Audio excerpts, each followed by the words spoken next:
Welcome to Empowering Women, Transforming Lives with Rebecca Hall Gruyter. In our program each week, we provide the tools, ideas, and encouragement to help you move ahead on your journey, becoming a more powerful and impactful woman in your own life. Now here's your host, Rebecca Hall Gruyter.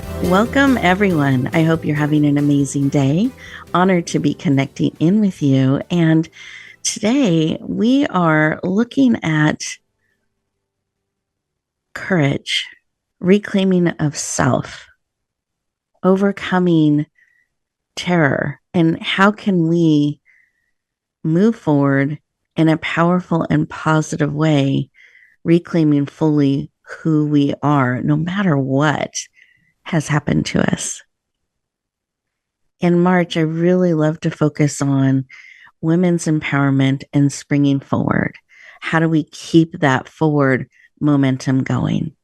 We have an amazing guest today that has just an incredible story of survivorship and what she has been able to come through and bring that forward in such a powerful and positive way. And I don't want to give away too much because I'm really excited to have her share her perspective and her story, but I know you're going to be deeply impacted by what she has to share today.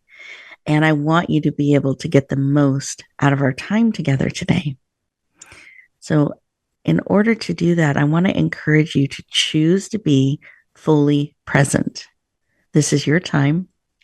This is your opportunity to be poured into, to be supported on your journey.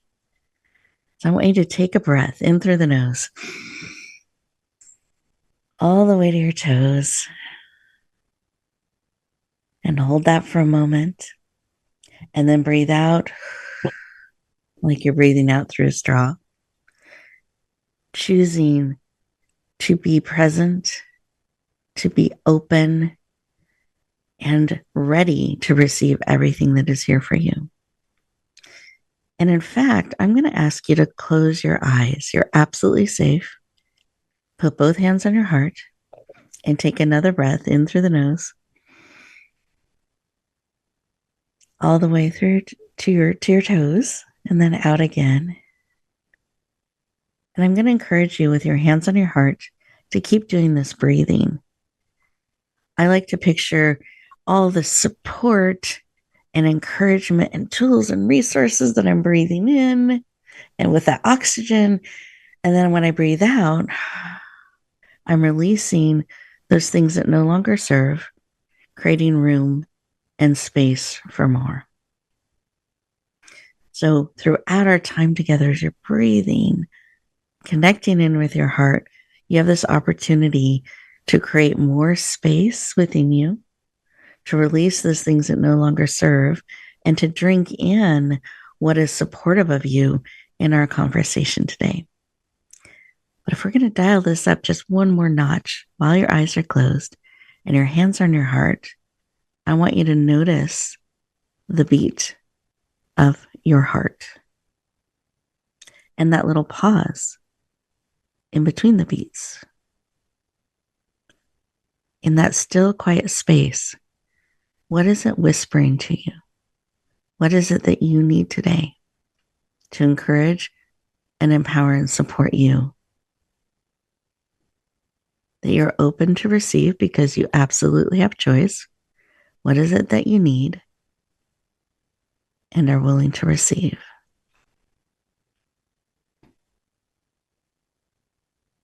What are you being reminded of? What emotion or feeling perhaps is coming forward? Beautiful. Receive all of that beautiful information and insight. Take another breath. Open up your eyes. Become fully present. Beautiful. Now, as you are becoming fully present, eyes open, take a moment and write down on a notepad or paper whatever came forward. What is it that you were reminded of, felt, prompted? That's important information and insight that becomes part of our conversation today. So write that down. And as you hear those things that spark something within you, prompt something within you, a follow up, a tool, write those things down, start to bring them forward. And I hope that you have a page or two full of notes and insights as we continue our conversation today.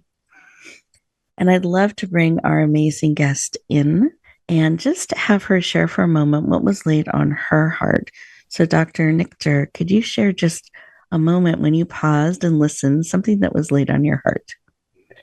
Yes, I remembered to be strong and to breathe deeply and to feel what I was feeling and not to move it aside, but to be in the moment.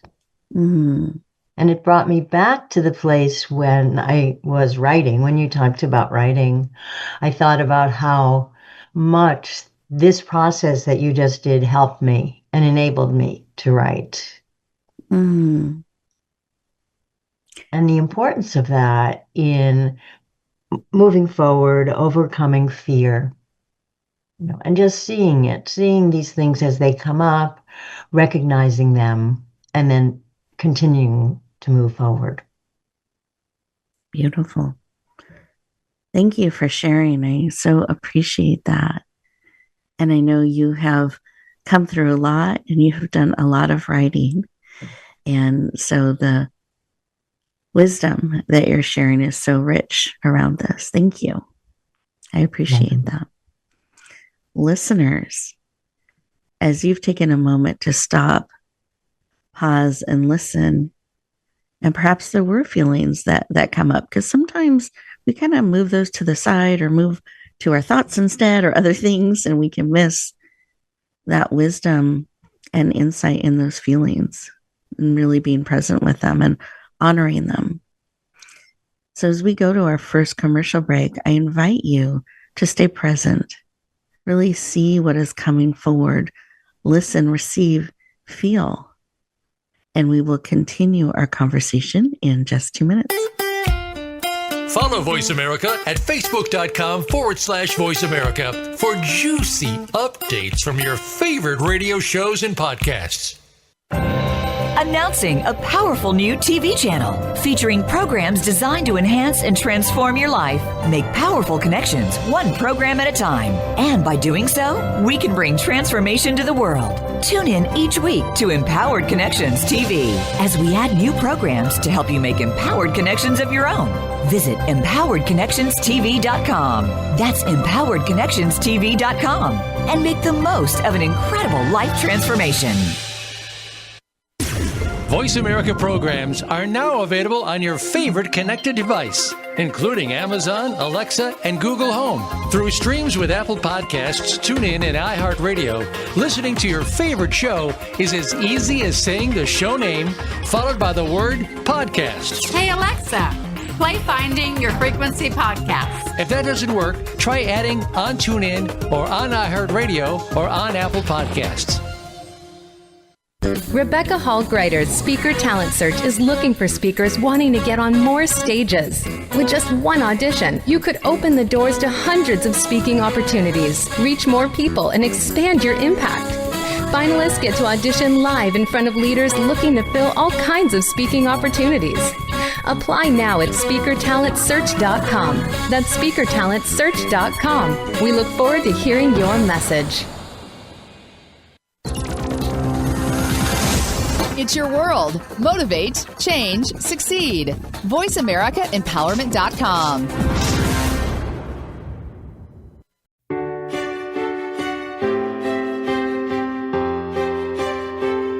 You're listening to Empowering Women, Transforming Lives with your host, Rebecca Hall Gruyter. If you have a question or comment for Rebecca or her guest, we'd love to hear from you. Please send an email to Rebecca at yourpurposedrivenpractice.com. Now back to Empowering Women, Transforming Lives. Welcome back, everyone.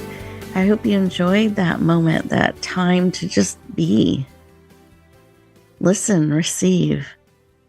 Become even aware of your feelings and emotions, and writing them down is a way to have them not just swirl around in you, but to observe them, connect, honor, and not get stuck. We don't want to set residence in some of those emotions. We want to be able to move through them. And others we may want to invite to stay longer. Our amazing guest, I shared that she just has a really powerful story. We're going to have her share about that in a little bit. But I wanted to introduce you to her and just share a little bit. And this is just a snippet of her bio. You can absolutely see all of her information in the show details, where you can see an expanded bio and connection information. But I wanted to just share a few highlights so you understand the perspective from where she's coming from and what she is sharing. So Dr. Mimi Nichter is the former professor of the University of Arizona School of Anthropology and held joint appointments in. Just say I was also with the School of Public Health and also with the with adolescent development. Oh, perfect. Yeah. Thank you. And just has a long history and expertise in that. Thank you.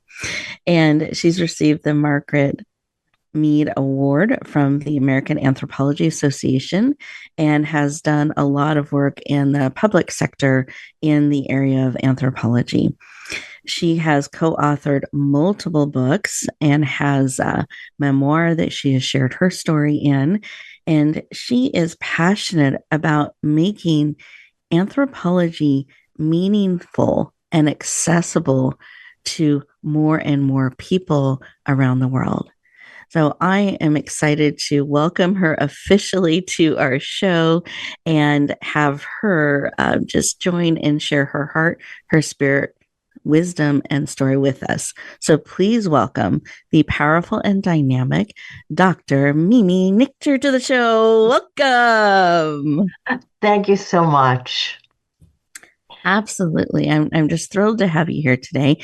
And I wanted to start our conversation around why this work about anthropology and all that you have done in that space.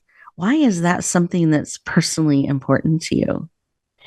Well, first I have to distinguish between my role as an anthropologist and this book, which is a memoir and actually precedes my being an anthropologist.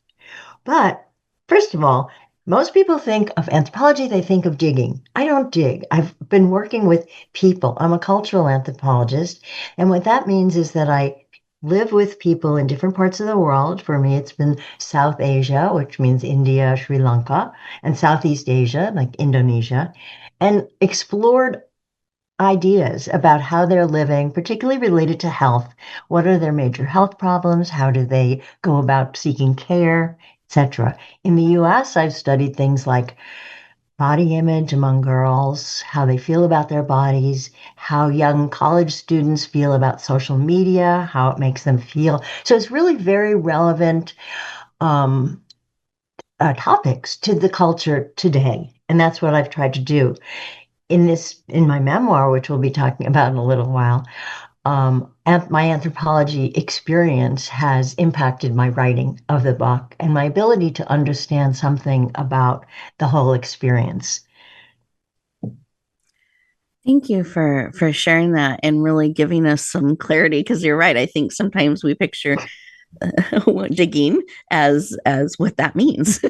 Everybody thinks that. Oh, you dig. I always wanted to be, whatever that program, you know who I mean, Harrison Ford. Yep, I'm right there with you.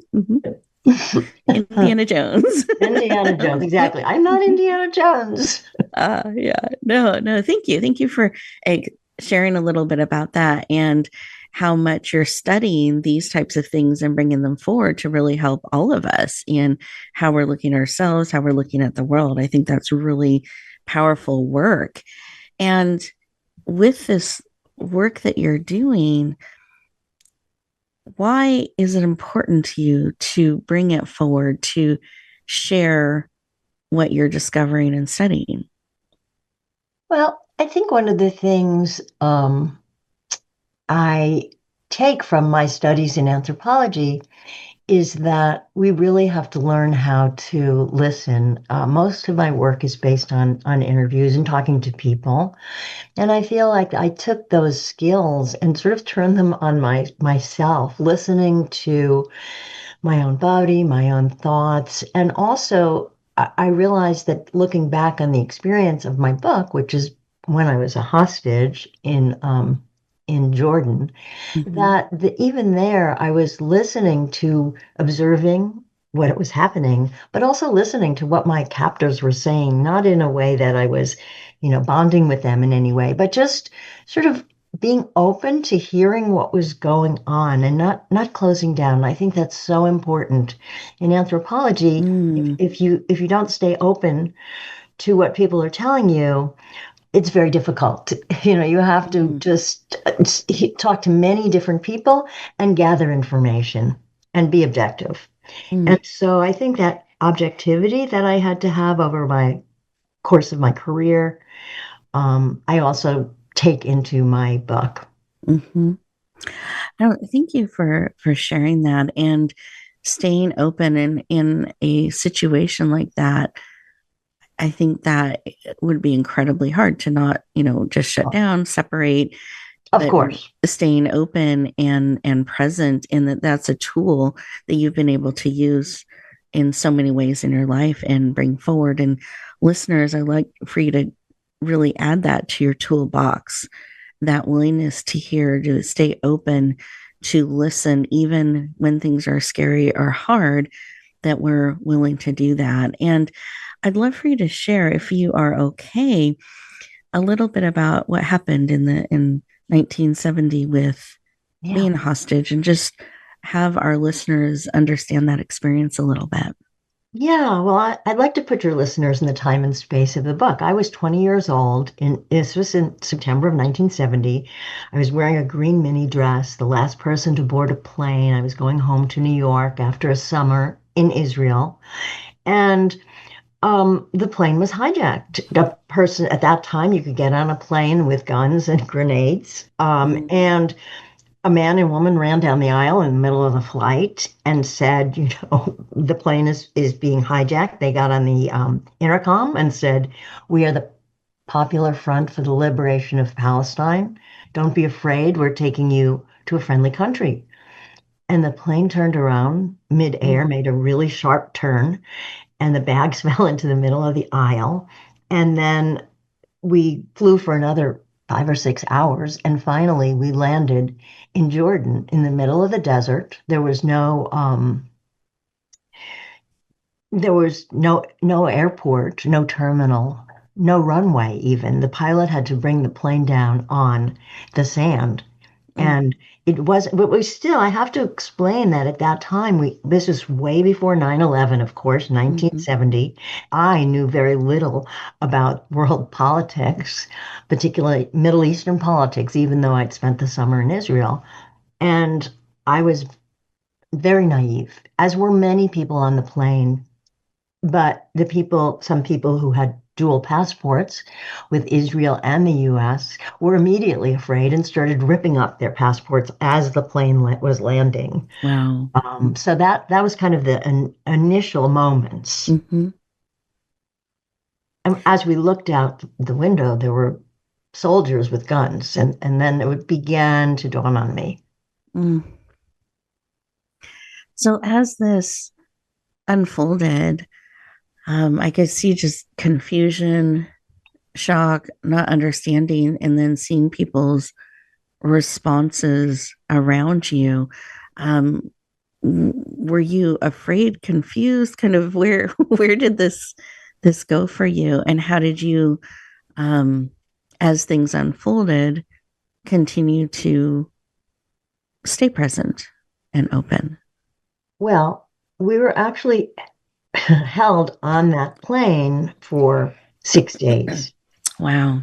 And when a plane's engines is turned off, there's no air conditioning, there's no flushing toilets, there's no running water. And as the days unfolded, as more people got on the plane, our Palestinian captors with guns, it really, I relied on other passengers to sort of explain to me, my neighbor who was sitting next to me, to really explain to me what the story was here, what was going on. And what they wanted from us, because I saw myself as a young American, how I was, a young American college student. Mm-hmm. What could they possibly want from someone like me? And over those 6 days, we had diminishing food, diminishing water.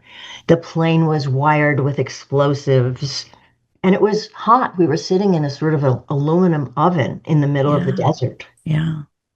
And we had to sleep sitting up, of course. And, our captors were walking down the aisles. They were interrogating us. I was interrogated at gunpoint. Mm.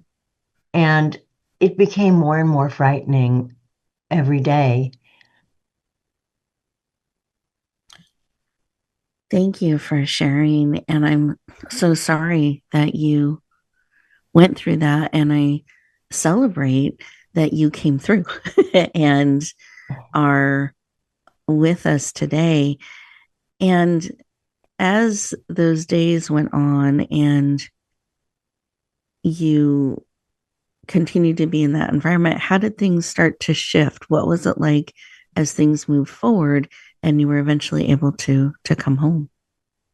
Well, it is a long story, which is why I wrote a book, because it was over a course of 21 days. And as I said, they interrogated me and they determined, or they believed, that I was an Israeli soldier because I had a shirt, an army shirt that a friend had given me one day. And I had it in my backpack because I thought if I got cold on the plane, I'd put it on.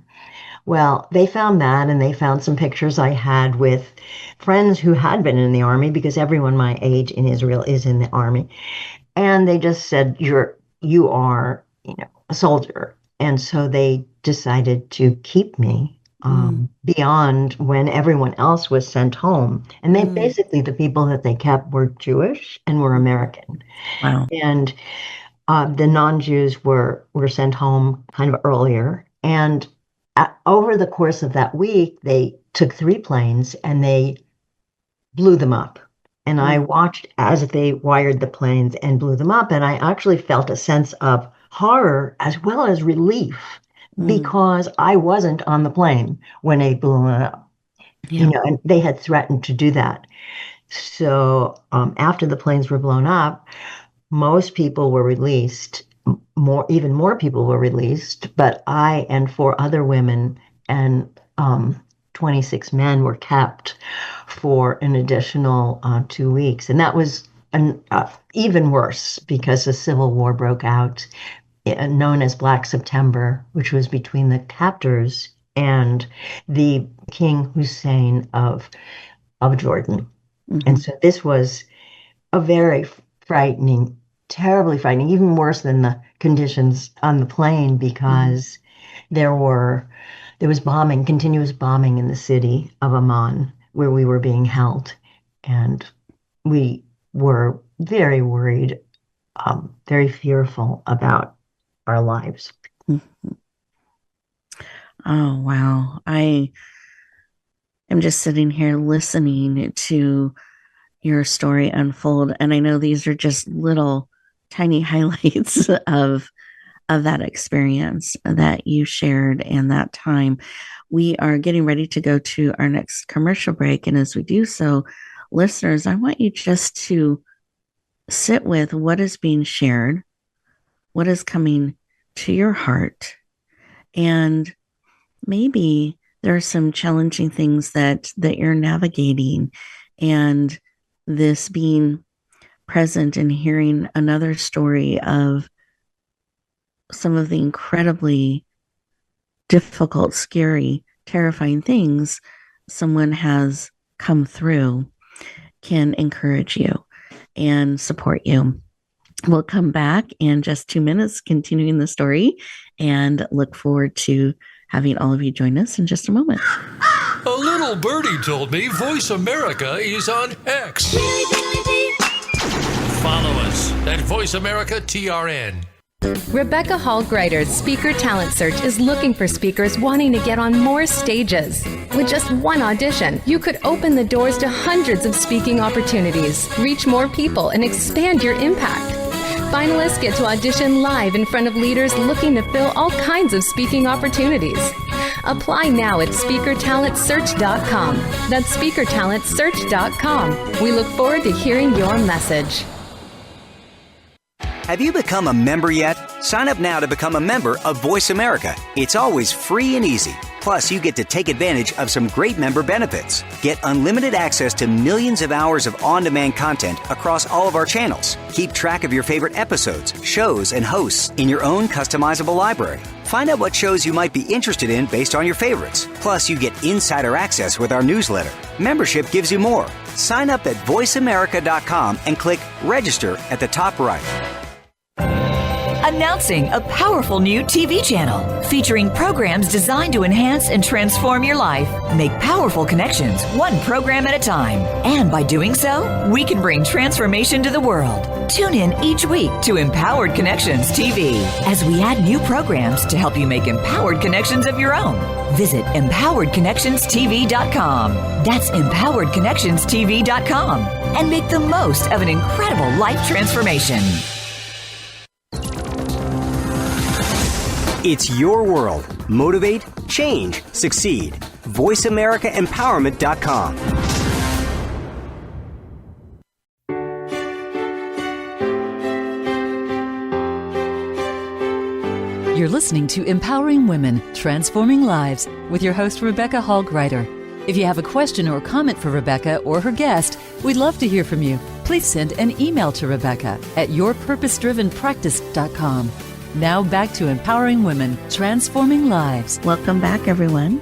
We've been talking with Dr. Nichter, and she's been sharing her story, moments of her being taken as a hostage and held for so many days, and some of what she experienced in those moments as just a young college person facing incredible circumstances that I think are terrifying and traumatizing. And I, again, just my heart goes out to you and to Mimi in this space of what she's experiencing, and just wanted you to continue to share. I feel so pulled into what you're sharing. And I think the part I'm excited about is that I know you're here today. I know you survived these incredibly difficult circumstances that you faced as a hostage at 20 years old, and the days as they unfolded and what you experienced to come all the way through to be able to talk to us today. I just am honored that you're willing to share, and your story is so impactful. And so I invite you to continue. We're talking a little bit about what happened during that time, and that the battle that broke out, the bombs that you're just facing, all of that.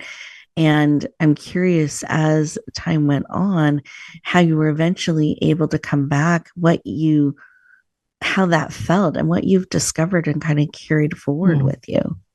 Yeah.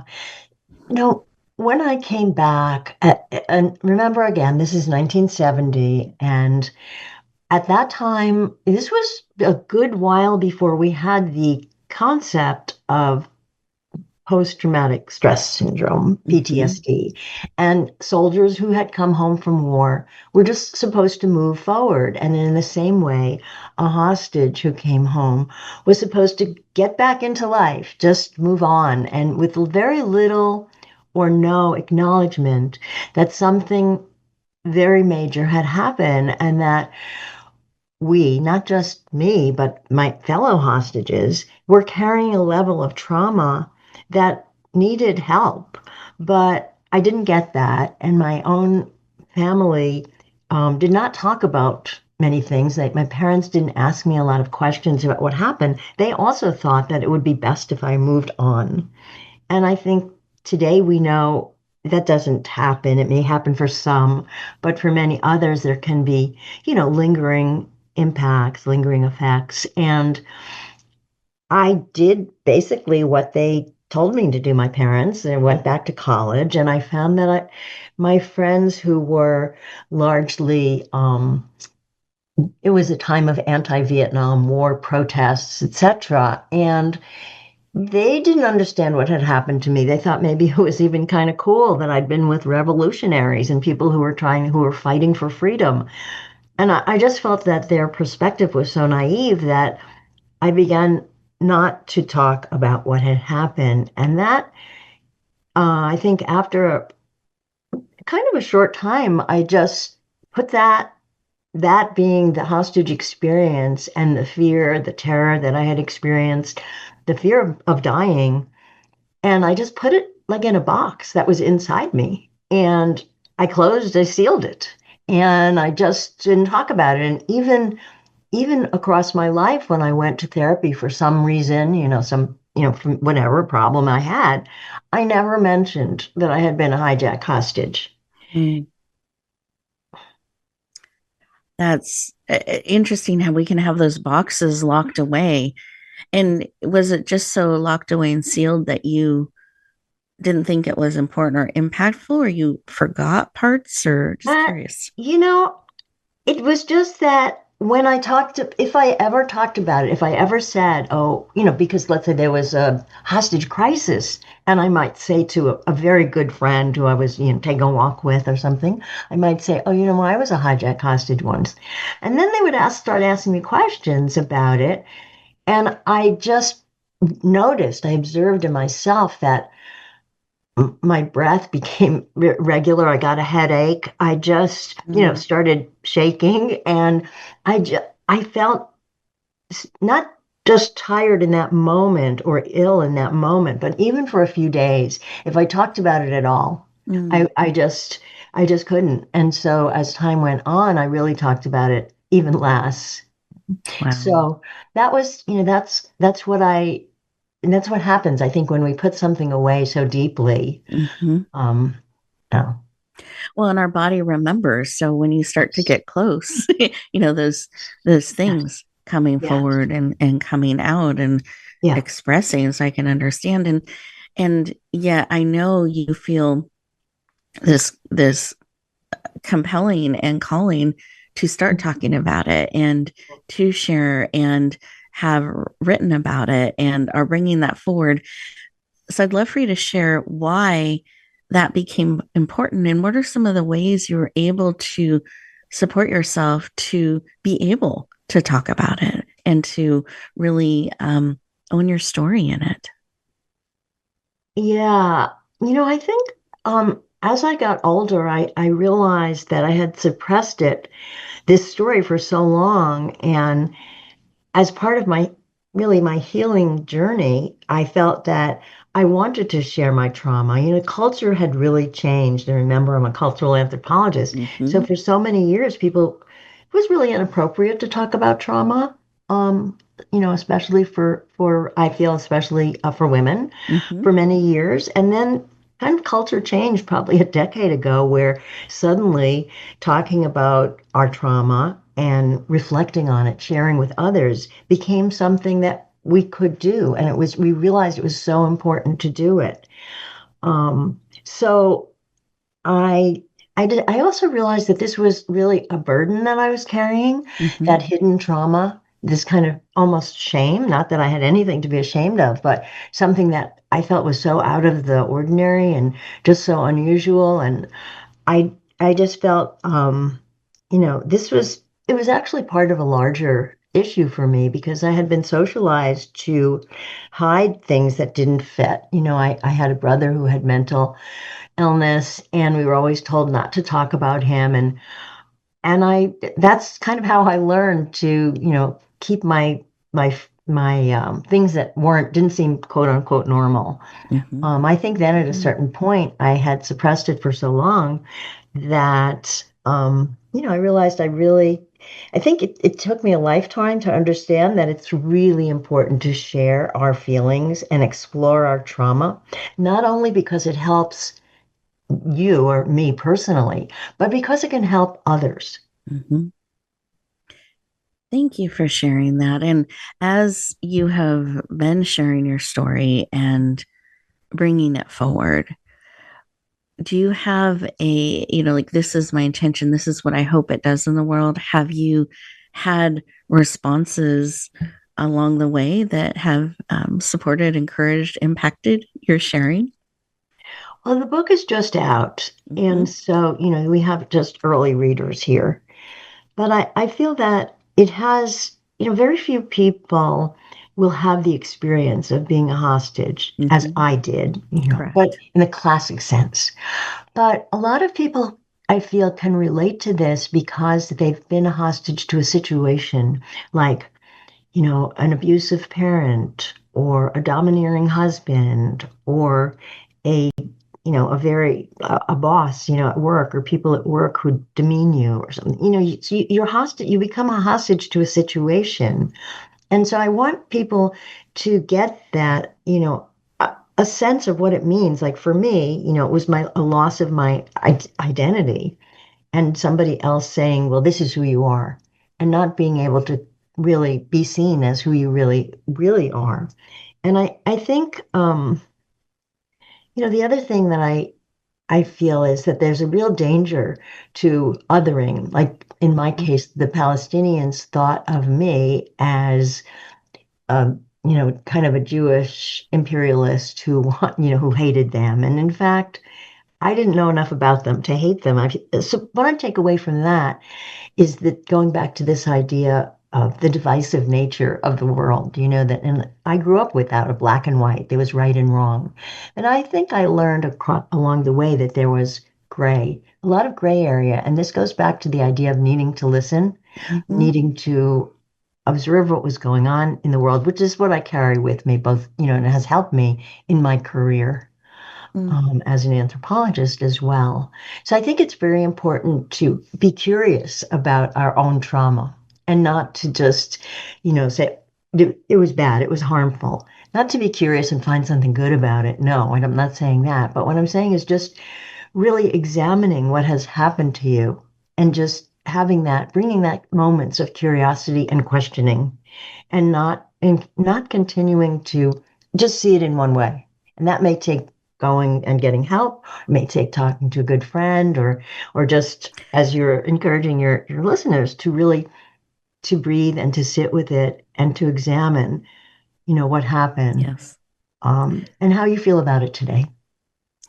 Thank you for sharing. And a few things that I just highlighted and noted for myself as you were sharing, that noticing how your body was responding and reacting when anything would get close to the box within you.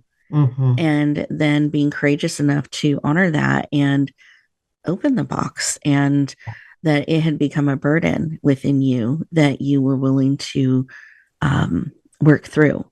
And that takes a lot of courage to do. And then you're willing now to share what you've discovered and learned and your experience and bring that forward, and how we can be hostages in different places and ways in our life, and where we might be hiding or looking at things or feeling that trauma, that we can come through it. And I feel like you're such an incredible testament to that and what you've been able to do and to bring forward and share your book. And congratulations on bringing that forward. I know that is a huge undertaking. So and it's always more than people know when you are bringing a book forward, bringing a memoir forward. And that is just a rich gift to all of us in the world, that you're willing to share your experience on that level with us. As you're reflecting back on our conversation and some of the things that you shared, is there something on your heart that you're really hoping readers discover in this book, or listeners are able to take with them as a result of our conversation today? Yeah, I think one thing that's really important is that we have more resources than we think we do. And I think you don't have to be a hijack hostage to understand this or to learn this about yourself. For example, you can in your life, you become a caretaker of someone in your family. And you at first, you're overwhelmed, but you can do it. And so I think we don't know what we have until we're faced with it. And I felt that while I was writing the book, and So that one thing that we can carry with us is we have more resources than we think we do. And also that when we look at people and we think they're so, we may think they're so resilient. Well, everybody, I think, has these hidden parts of themselves and the traumas that we all carry. And so I think that's something that binds us together as people, both being able to recognize what we've gone through and also to realize that we have the strength to move through it. Yes. Thank you for sharing that. It is so true. And sometimes we don't know our strength or what we are able to do until we are faced with really difficult, challenging things. and that comes forward, and that resilience, we discover a lot in choosing to keep going forward. Well, thank you so much for sharing. I know when your book just comes out, it's an especially busy time. So I appreciate you carving out time to talk with us today. We're going to take our next commercial break. And then when we come back, we're going to have you share the best ways for people to connect in and any final tips that you have for us. So listeners, we'll look forward to continuing our conversation in just a moment. Voice America is on LinkedIn. Connect with us today. Announcing a powerful new TV channel featuring programs designed to enhance and transform your life. Make powerful connections, one program at a time. And by doing so, we can bring transformation to the world. Tune in each week to Empowered Connections TV as we add new programs to help you make empowered connections of your own. Visit empoweredconnectionstv.com. That's empoweredconnectionstv.com. And make the most of an incredible life transformation. You need to live up to your full potential. You've heard that for years, but now there's a channel to help you get there. Introducing the Voice America Empowerment Channel. Our listeners have told us that they want to be motivated, hear about success stories, and positive encouragement around the clock. And we've responded to you. The Voice America Empowerment Channel is the home of the world's top life coaches, entrepreneurs, and success experts. Listen to the Voice America Empowerment Channel. It's here at voiceamericaempowerment.com. Rebecca Hall Gruyter's Speaker Talent Search is looking for speakers wanting to get on more stages. With just one audition, you could open the doors to hundreds of speaking opportunities, reach more people, and expand your impact.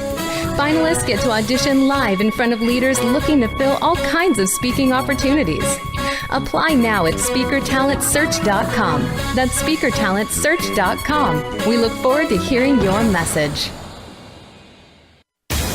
Find out what makes the most successful people tick. Keep listening to the Voice America Empowerment Channel. VoiceAmericaEmpowerment.com. You're listening to Empowering Women, Transforming Lives with your host, Rebecca Hall Gruyter. If you have a question or comment for Rebecca or her guest, we'd love to hear from you. Please send an email to Rebecca at yourpurposedrivenpractice.com.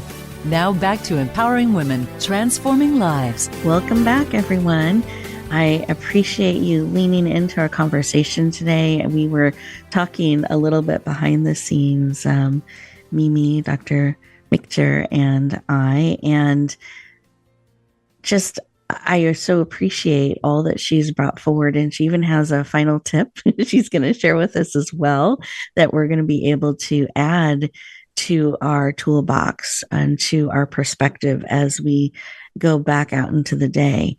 And what I encourage you to do is, as she's going to share her contact information, where to get her book, the full title, write those things down. We're sharing them purposely. We think these are important tools and resources that can really support you in your walk and in your journey. So make sure you've got that pen handy as she shares that information. And then take a few moments at the end of the show. As the time comes to a close, remember, you get to pause, you get to breathe, you get to choose how you step forward into the day. The day doesn't get to be in charge, you do. So you get to choose how you're going to navigate forward today based on what you've discovered, what is bubbling up. So with that, Mimi, or Dr. Nichter. I know I'm switching back and forth. They are both you. I would love for you to share a final tip, piece of advice, or perspective with us. And then we'd love all of your contact information and how to find your amazing book. Okay. Well, I think my final tip is to tell everybody that we really need your stories. And if you're not a writer, I get that completely. It's a difficult process to do that. But just to talk about something that's happened to you that you might have thought you've held very close for many years and you didn't want to talk about it. You might think about talking about that to a good friend or to your partner or to someone in your life that can listen to you. And you'll be surprised at how it might make you feel lighter as you move through your day. So try that. And in terms of my book, it's Hostage, a Memoir of Terrorism, Trauma, and Resilience. And you can get it on Amazon. You can get it at the University of Nebraska Press. And if you like it, if you read it, which I encourage you to do, people say it's a memoir that reads like a novel. I encourage you to give it a review, on Amazon or Goodreads or something like that. I'd love that because it's just published and we're trying to push it into the world. You can find my website, www.miminichter, MIMINICHTER.com. You can find me on Instagram at Mimi Nichter, one word, or you can even be a Facebook friend with me also at Mimi.Nichter. But yeah, Mimi.Nichter is Facebook. So please join on and get my book. I think you'll be surprised at how it reads and what you might take away from it, I hope. So thank you. Thank you. I appreciate you sharing. I know they will get so much out of it, and what a opportunity it is to have someone share that has experienced what you've experienced, and the perspective that you have today to be able to go back in time and share that with us is just a rich and impactful tool that we're able to bring into our life. So thank you for bringing the book forward. Thank you for sharing with us today. And I hope everyone heard that invitation to be Facebook friends. You have that opportunity to connect and go deeper. And do you mind sharing the full title of your book one more time? I just want to make sure everybody got it. Yeah. Hostage, a Memoir of Terrorism, Trauma, and Resilience. And again, my name is Mimi Nichter. The reason I'm emphasizing that, especially the subtitle, The Memoir of Terrorism, Trauma, and Resilience, is because there is another book that came out a few months ago with the same title, but don't get that one. Get mine, Mimi Nichter. Yeah, we want to make sure people aren't confused. Don't be confused, right? This is the one about being a hostage in 1970. So as long as you have my name, I think you're good. Perfect. Thank you. I appreciate that. I appreciate your willingness to just share so deeply and richly with us today. And I'm excited to see your book rippling out into the world and impacting hearts and lives. Listeners, I want to thank you for leaning in and joining us today as well. I hope you have many notes that you have taken and thoughts or things that have bubbled up as our conversation went along, and what really has stuck with you. Take a moment at the end of the show today and just write down those couple things that really impacted you, touched your heart and spirit, and carry that with you as you go forward. I love the tip and advice to start telling your story, even if it's to a trusted friend. Like that can be a step that you take as a result of our conversation today. Remember that each of you are a gift, beautifully, powerfully, and resiliently made for such a time as this. There's no one else in the world just like you, and you are absolutely needed. Your voice, your story, your message, your way of being matters and makes a difference. So as you go forward, as you go back out into the day, do so with purpose, do so with intention. Be willing to bloom where you're planted and shine. Have an amazing week, everyone, and we'll look forward to talking to you next time. Thank you for joining us this week for Empowering Women, Transforming Lives. Please tune in again for another edition with your host, Rebecca Hall Gruyter, next Thursday at 1 p.m. Eastern Time, 10 a.m. Pacific, on the Voice America Empowerment Channel, with a replay on Sunday at 4 p.m. Eastern and 1 p.m. Pacific on the Voice America Variety Channel. Have a beautiful week, and may you always bloom where you're planted and shine.